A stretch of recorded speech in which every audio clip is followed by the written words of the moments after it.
Moto Block fam, for those of you that don't know or didn't watch the previous episode, Ryan Kruesi stopped by the shop. He kind of caught me right in the middle of talking some shit.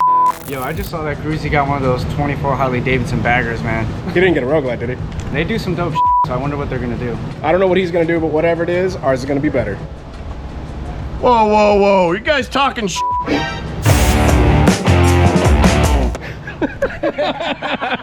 So there's a reason that Kruesi and Trent are in town, but I'm not going to give you guys that info quite yet. For those of you that have watched previous episodes, kept up with the channel, you know I've met Billy Lane a few times, and me having hung out with Kruesi a bit, I know that he's a big fan of Billy Lane. So while he was in town, I sent Billy a text and asked him if it would be cool to swing by and hang out at his shop for a bit, to which he invited us over with open arms. So super cool. That's what this episode's going to be going over. Now, there is also a reason that Kruesi's in town and a reason that I hit up Billy. I'm not going to quite give you guys the details on that, so that is to be announced. If you guys want to be notified whenever we drop that news, make sure you're subscribed.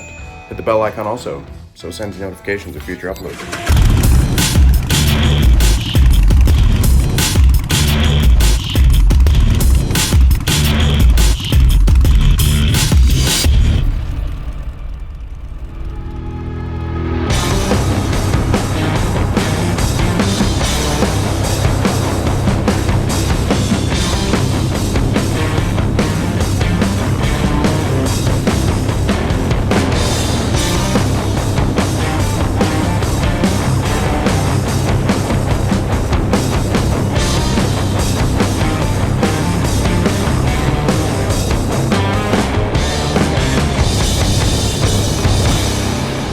All right, we made it. Choppers Inc. Was that like the fastest time we've done from here to there? I think so. We cut off like 15 minutes. Justin, what'd you think of that ride? We were just like, On a probably street bop. averaging probably like 100 for sure. Asterisk beside that in Mexico. That's right. Freaking out, man. Whoa. Yo, we're at Billy Lane's shop right now, like, dreams come true, you know? Bench. Yeah, crazy. The places that motorcycles take you is wow.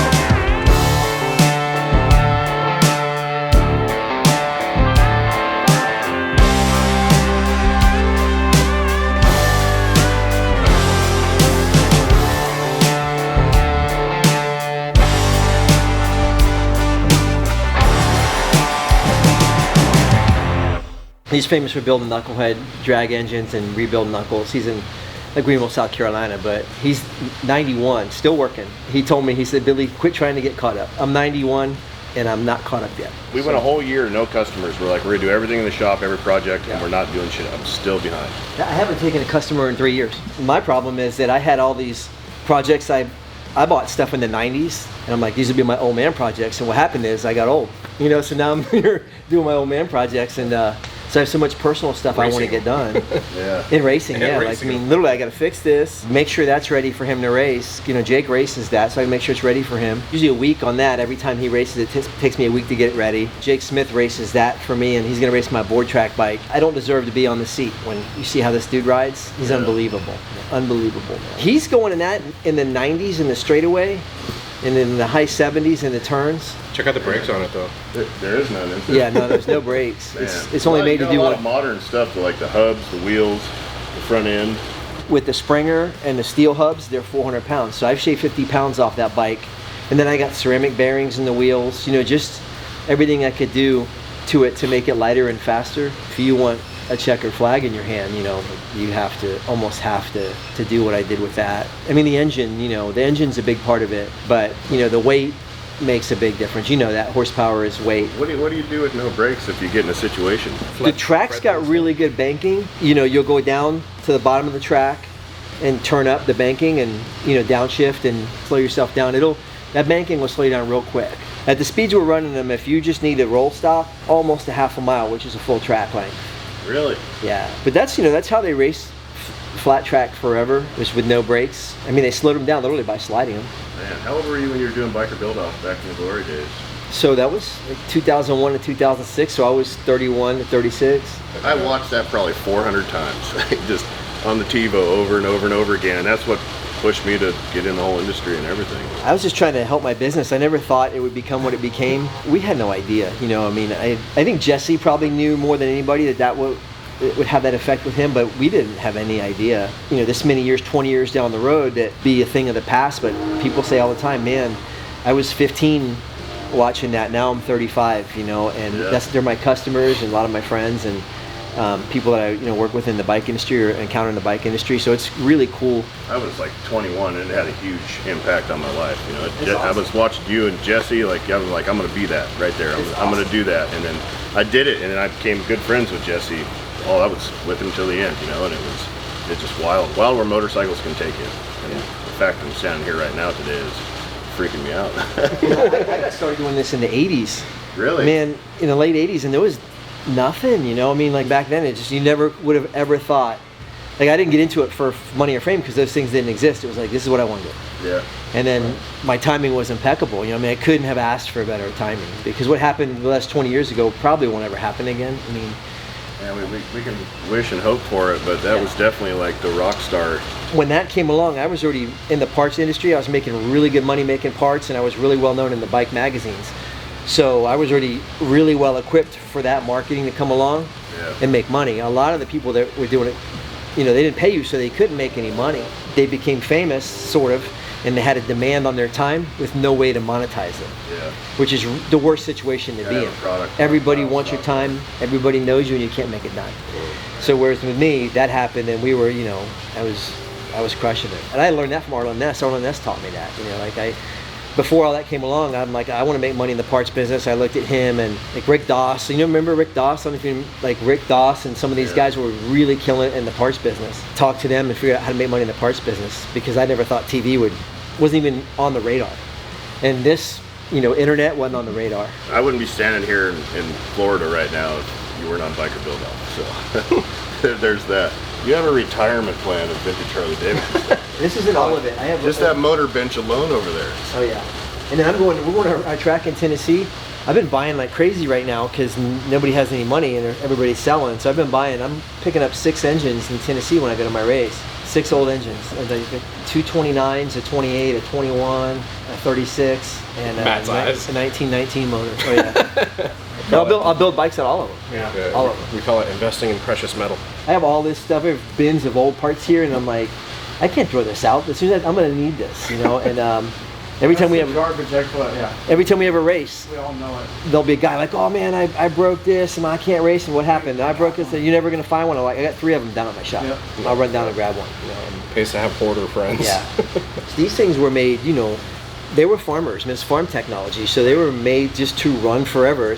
In the 45, they were 21 horsepower, 5-to-1 compression.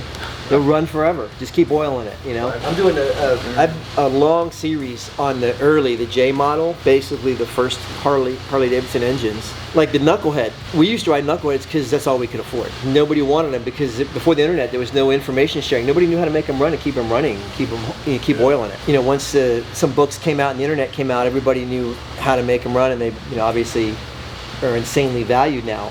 And the Harley J model is the same thing now, where the Knucklehead used to be 20 years ago, that people don't understand them. They don't, you know, if you're not a good mechanic, it's very hard to ride one. So I've been doing a long series on how you make them run, how you set them up, how you keep them going, because most people have no clue. Like these guys who are amazing Knucklehead and Panhead mechanics cannot keep a Harley J running. You know, it's on such a different level.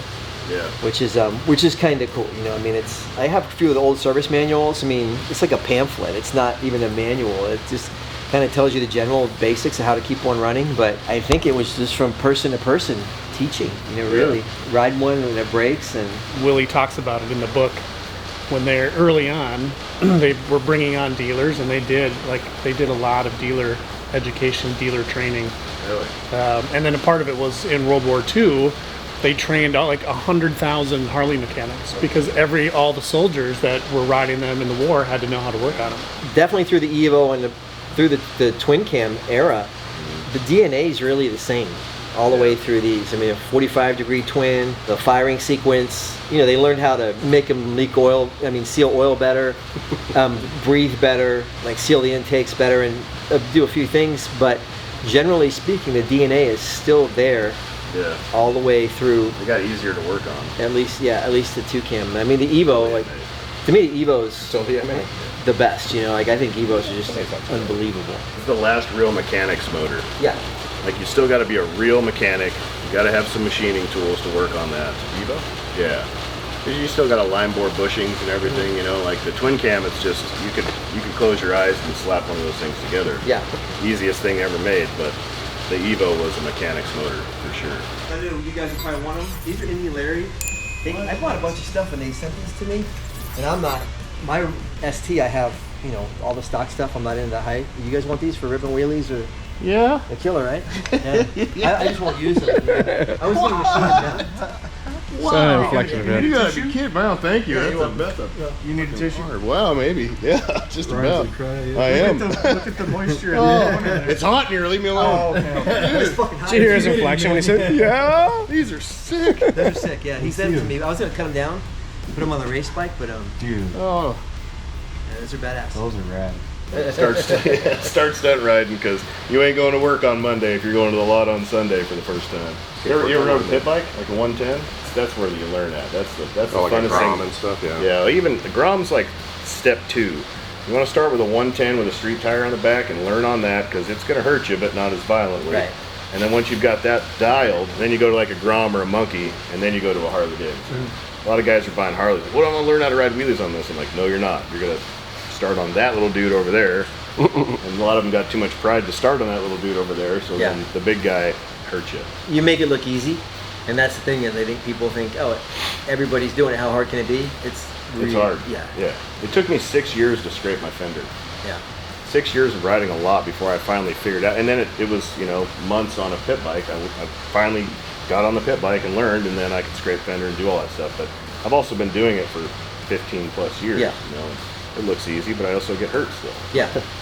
Started learning on a Grom, and then I saw all the injuries that everybody around me was getting, and I was like, I'm done. No, it'll get you. The little ones will get you. I just wiped out my Monkey at our Bike Week event and crushed the whole left side of a fully custom built Honda Monkey that's worth about 25 grand, you know, and just, I went back to hand drag and the lot was so slick. As soon as I went back, the back tire just went, yeep, shot out from underneath me, and then I walked funny for, my ankle still clicks every time I step down. Something's floating around in there, but you know what do you do? Ankle clicks.